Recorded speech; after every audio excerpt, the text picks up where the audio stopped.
అక్కడ అన్ని మతాల వారిని ఉండే విధంగా అక్కడ ఉన్న జనాభాని వేరే ప్రాంతానికి పంపించి వేరే ప్రాంతంలో ఉన్న మిగతా కులాల వారిని మిగతా మతాల వారిని అక్కడ పంపించవచ్చు కదా. అప్పుడు ఎట్లా దాడులు చేస్తారు? ఇప్పుడు లోకల్ వాళ్ళ సపోర్ట్ ఉంది, సేమ్ మతం వాళ్ళు పాకిస్తాన్ మద్దతు ఇస్తున్నారు అంటే అక్కడ ఉన్నటువంటి లోకల్ వాళ్ళని దేశంలో వేరే ప్రాంతానికి పంపించి అక్కడ కాశ్మీర్లో ఒక్క మతం వాళ్ళే ఉండకుండా అన్ని మతాల వారిని ఉండేటట్టే దానికి కావాల్సిన చర్యలు తీసుకోవచ్చు కదా. అప్పుడు లోకల్ వాళ్ళ మద్దతు లేకపోతే వాడు రాలేడు కదా, భద్రతని పటిష్టం చేస్తే. రైట్, భారతదేశంలోని అన్ని జైళ్లలో ఉన్నటువంటి ఖైదీలు అందరిని తీసుకొని కాశ్మీర్లో వాళ్ళకి ఫ్రీగా ఉంచవచ్చు కదా అన్య మతస్థులని. అప్పుడు వాళ్ళు సహకరించారు కదా ఆ టెర్రరిస్టులకి. యూ డోంట్ టేక్ ఎనీ ఒక మీనింగ్ఫుల్ గా ఆ సమస్యకు పరిష్కారం దిశగా ఒక్క ప్రయత్నం చేయడు. ఇప్పుడు మరి దాడులు చేస్తే ఇక రేపు ఫ్యూచర్ లో ఒక్కటి కూడా భారతదేశంలో ఒక్క టెర్రరిస్ట్ దాడి జరగదని రాసియండి. నా అంచనా ప్రకారం ఇవన్నీ చేయిస్తుంది వీళ్ళే, బీజేపీ ఆర్ఎస్లే. ఎందుకంటే దాన్ని నివారించరు, కాకుండా జరిగినాక విచారణ చేసి దోషులకు శిక్ష లేరు. దట్ ఇట్ సెల్ఫ్ షోస్ వీళ్ళ పొలిటికల్ గెయిన్ కోసం హిందూ ముస్లిం సెంటిమెంట్ రేపుదాము, పాకిస్తాన్ ఇండియా సెంటిమెంట్ రేపి దీన్ని రాజకీయ ప్రయోజనం కోసం వాడుకుందామని ఎల్లకాలం ప్రయత్నం చేస్తా అంటే పోనీ అవన్నీ కాకున్నా సరే ఒక సింపుల్ గా ఆలోచించినా సరే 11 ఏళ్ల నుంచి నువ్వు అధికారం నుండి ఇంకా టెర్రరిస్ట్ దాడి జరుగుతున్నాయి అంటే నువ్వు ఫెయిల్యూర్ అయినవు, భారతదేశ ప్రజల్ని కాపాడంలో నువ్వు విఫలమైనవు, అసమర్థుడివి అని అర్థం. ఆలోచించండి మిత్రులారా దయచేసి. ఓకే, అర్థమైందా? సో తన రాజకీయ ప్రయోజనాల కోసం భారతీయులను చంపుతుండు దరిద్రుడు. ఇంకా ఇప్పుడైతే ఒకడైతే అది ఆర్మీని పెట్టి దాని మీద హనుమంతుని ఫోటో పెట్టిండు. భారత ఆర్మీని రాజకీయంగా వాడుకోవడానికి నీకు హక్కు లేదు. భారత ప్రభుత్వం ఏది లేకపోయినా త్రివిధ దళాలకు అధిపతిగా భారత ప్రెసిడెంట్ ఉంటాడు. ఆర్మీ తన పని తాను చేసుకోవచ్చు. కాబట్టి దాన్ని పొలిటికల్ గా వాడుకోవడం నేరం భారతీయ చట్ట ప్రకారం, అది రాజ్యాంగం ప్రకారం. ఓకే, సో కాబట్టి దాన్ని పొలిటికల్ గా వాడుకోవడం తప్పు. తర్వాత హనుమంతుని తీసుకుపోయి భారత ఆర్మీ ముందట నిలబెట్టిండు. దాన్ని మతం రంగు పుల్లోడు ఇంకా పెద్ద తప్పు. ఎందుకు? ఇలా భారత ఆర్మీలో మోర్ దాన్ 50 or 60% or 70% సిక్కులే ఉన్నారు రా అయ్యా. మరి సిక్కులు హనుమంతుని మొక్కరు కదా. అంటే వీళ్ళకి అందుకే అడుగున్నా, వీళ్ళని ఏం తిట్టాలో నాకు అర్థమైతలేదు. పెండ బ్యాచ్, ఉచ్చ బ్యాచ్, ఇంకా మొత్తం ఫేకులు. ఇక వాట్సాప్ వాట్సాప్ అనేది వాట్సాప్ ఆ ఫోటోషాప్ వీళ్ళ కోసమే క్రియేట్ చేసిండేమో వాడు తయారు చేసినాడు, ఈ అంధభక్తుల కోసం, బీజేపీ ఐటీసీల కోసం. ఇక అది ఒక్కటి దొరికింది. ఇక ఫేకులే ఫేకులు పిచ్చి నా కొడుకు. Okay, we salute Indian army. Okay, వాళ్ళ చిత్తశుద్ధిని శంకిస్తలేం, కానీ వాళ్ళని మిస్యూజ్ చేస్తున్నాడు ఈ మోడీ అనే దరిద్రుడు. సో అది మిత్రులారా, కాబట్టి ఆలోచించండి, మేధావులారా ఆలోచించండి. సురేష్ దోమకొండ అన్న, హాయ్ బ్రో. తిట్టరా, ఇప్పుడు తిట్టండి దరిద్రులు. అంటే బూతులే. ఏంద్రా అన్నం తినరా? బూతులు తిని పెరిగిర్రా? సంస్కారం లేదు. అమిత్ షా బుగుడూర్ ఎయ్యి అమిత్ షా బుగుడూరు కాదురా. నేను అడిగిన దానికి సమాధానం చెప్పురా. నా మీద బాంబే, నీ మీద బాంబే కాదు. పని చెప్పురా నాయన. ఇప్పుడు మోడీ వచ్చినాక మరి దాడులు ఎందుకు జరుగుతున్నాయిరా? బాలాకోట్లో సర్జికల్ స్ట్రైక్స్ అయినాక మళ్ళీ ఎందుకు జరిగినాయిరా? యూరిలో ఇంకో దగ్గర ఇప్పుడేం జరిగినాయిరా?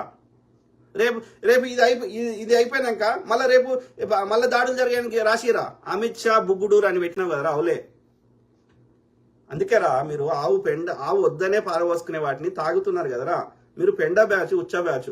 ఓకే, ఆ ఉచ్చ వస్తే ఆ ఉచ్చలు కొట్టుకోయే బ్యాచ్ మీరు. పిచ్చి నా కొడుకు. లింగంపల్లి గంగాధర్ నేను చదువుతలేను, బూతులు చదువుతలేను. అదేరా లింగంపల్లి గంగాధర్, చెప్పురా. మోడీ ఇప్పుడు హిందువుల కోసమే అవతరించిన అవతార పురుషుడు వచ్చినాక, భారత ఆర్మీ నీచేలున్నాక, త్రివిధ దళాలు నీచేలున్నాక, ఇది అన్ని ఇన్వెస్టిగేషన్ ఏజెంట్స్ నీచేలున్నాక మళ్ళా భారతీయుల మీద ఎందుకు దాడులు జరుగుతున్నాయిరా? రై లింగంపల్లి గంగాధర్ అనే ఎదవా, చెప్పు, సమాధానం చెప్పు. ఇక కాంగ్రెస్ ఉంటే దాడులు జరుగుతున్నాయి, కాంగ్రెస్ దేశాన్ని రక్షించలేదు, వాడు ముస్లింల పార్టీ అని మీరు ముద్రేస్తున్నారు. మరి హిందువుల కోసమే అవతరించిన అవతార పురుషుడు వచ్చినాక, అమ్మ కడుపులోకి పుట్టకుండా ఆకాశం చూడిపోయినోడు వచ్చినాక మరి ఎందుకు జరుగుతున్నాయి? చౌకీదార్ వచ్చినాక ఎందుకు జరుగుతున్నాయి? అంటే చేయిస్తుంది నువ్వే కదా, ఎందుకు విచారణ చేయవు? కాంగ్రెస్ హయాంలో విచారణ చేసినాము. అఫ్జల్ గురికి పార్లమెంట్ మీద దాడి ఎవరి హయాంలో జరిగింది? బీజేపీ హయాంలో జరిగింది, వాజ్పేయి గారు ప్రధానిగా ఉన్నప్పుడు. ఆ ప్రభుత్వం మారినాక కాంగ్రెస్ ప్రభుత్వం విచారణ చేసి ఆ యొక్క అఫ్జల్ గురికి ఉరిశిక్ష చేసింది, అవునా కాదా? ముంబై దాడులు జరిగిన తర్వాత అక్కడ అప్పుడు మహారాష్ట్రలో శివసేన అండ్ ఈ బీజేపీ కలిసి ప్రభుత్వం ఉండే. ఎక్కడ పోయినా బీజేపీ కాలంలోనే జరుగుతాయి దాడులు. మళ్ళీ విచారణ చేసి ఆ యొక్క అప్పుడే ఇన్స్టెంట్ గా ఆర్మీని పంపించి అక్కడ ముంబై దాడుల్లో మొత్తం అందరినీ చంపేయడం జరిగింది. ఒక కసబ్ అనేటువంటి మిగిలితే వాని మీద కూడా విచారణ చేసి వానికి ఉరిశిక్ష చేయడం జరిగింది. ఆ యొక్క దిల్సుఖ్నగర్లో దాడులు జరిగినప్పుడు ఎన్ఐఏని స్థాపించారు డాక్టర్ మన్మోహన్ సింగ్ గారు. స్థాపించి ఆ యొక్క నేపాల్లో పారిపోతుంటే భక్తుల్ని అరెస్ట్ చేసి లోపల వారేసినాం. ఓకే, అట్లా ఇప్పుడు అలా ఎవడైతే దాడులు చేస్తుండో అన్న మసూద్ అజార్ అనేటోడు యొక్క భారత్ యొక్క వాడిని కాంగ్రెస్ ప్రభుత్వం తెచ్చి జైల్లో వేస్తే ఏం చేసిండ్రు? ఆ యొక్క ఆఫ్ఘనిస్తాన్ లో కాందహార్ లో ఆ ఫ్లైట్ హైజాక్ చేయించి వాజ్పేయి గారి హయాంలో 3 తీవ్రవాదులను వదిలేసి వచ్చారు. ఆ వదిలేసి వచ్చిన వాళ్ళలో వీడు ప్రధానమైన వాడు, వీడు మసూద్ అజార్ అంటాడు. వీడు పోయి అక్కడ మళ్ళా ఆ యొక్క పాకిస్తాన్ కంట్రోల్లో ఉన్న కాశ్మీర్లోకి పోయి అక్కడ నుంచి ఇవన్నీ జైషే మహమ్మద్, లష్కర్ ఏ తోయిబా ఇవన్నీ పెట్టి ఇక్కడ ఈ యొక్క ముంబై దాడులు, ఈ యొక్క దిల్సుఖ్నగర్ దాడులు అవన్నీ వాడే చేస్తుండు. మరి వాడిని వదిలేసి వచ్చింది ఒకట్రా, ఇదే బీజేపీ గాడి కొడుకులు. అందుకే అంటుర్రా దేశాన్ని 2 ముక్కలు చేయమని చెప్పింది వీళ్ళే, 2 నేషన్ థియరీ కింద. అక్కడ బెంగాల్లో యొక్క ముస్లిం లీగ్ తో కలిసి ప్రభుత్వాన్ని ఏర్పాటు చేసింది వీళ్ళే. మళ్ళీ వీళ్ళు వచ్చి ఇవాళ అఖండ భారత్ అంటారు. బ్రిటిష్ వానికి సంకనాకి ఊడిగం చేసి వానికి రాతపూత పని చేసి స్వతంత్రం గురించి కొట్లాడుతున్న అందరి శత్రువు లెక్క చూసి చూపెట్టి మళ్ళీ ఇవాళ మేము దేశభక్తులం అని చెప్తుంటే ఎవరు నమ్ముతారా?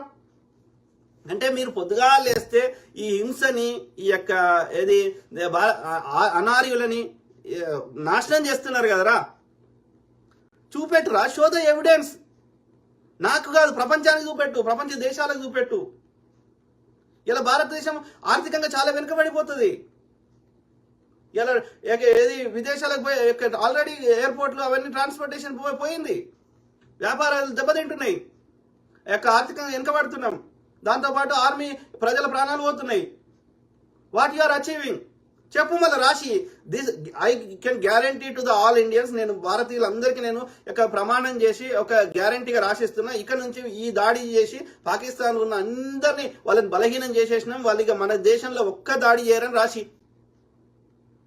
అది నువ్వు చెప్పింది కరెక్ట్ అయితే సర్జికల్ స్ట్రైక్ చేసినాక మళ్ళీ బాలాకోట్లో చేసినాక ఇప్పుడు కావద్దు, ఇవన్నీ కావద్దు దాడులు.